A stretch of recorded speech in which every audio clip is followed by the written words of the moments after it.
Hello guys, రాగి లడ్డు ప్రిపరేషన్కి కావాల్సినవి చూసేద్దాం. రాగి పిండి, బెల్లం, పల్లీలు, నెయ్యి అండ్ ఇలాచీ పౌడర్ కూడా తీసుకోండి. తర్వాత ఫస్ట్ ఒక బాండీలో పల్లీలు వేయించుకొని ఒక ప్లేట్లోకి తీసుకోండి. లో ఫ్లేమ్లో వేయించుకోండి. తర్వాత పొట్టు పోయేలాగా మొత్తం పల్లీలని అలా పొట్టుని సపరేట్ చేసేయండి. పొట్టు తీసేసేయాలి పూర్తిగా.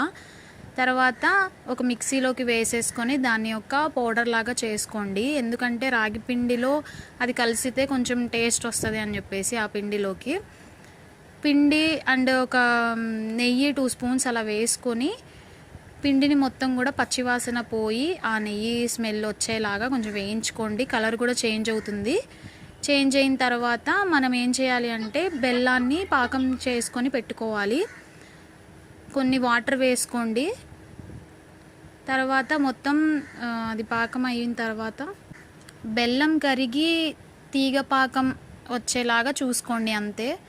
తర్వాత మనం అది వేయించుకున్న పౌడర్ ఉంది కదా, ఆ రాగి పిండిలోకి ఈ పాకాన్ని వేసేసుకొని స్వీట్ అనేది మనకి సరిపోతుంది.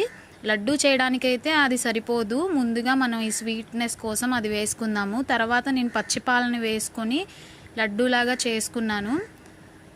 పాలను యూస్ చేసిన వీడియో అయితే క్లిప్ లేదు అది, సో అందుకనేసి అది మిస్ అయింది. ఇది చాలా మంచిది హెల్త్కి. బ్రెస్ట్ ఫీడింగ్ మదర్స్కి అయితే చాలా బాగా మిల్క్ ఇంప్రూవ్ అవుతుంది. సో హెల్దీ కాబట్టి ఎవరికైనా నచ్చుతుంది. సో ఇది ఇలా ట్రై చేయండి. Thanks for watching.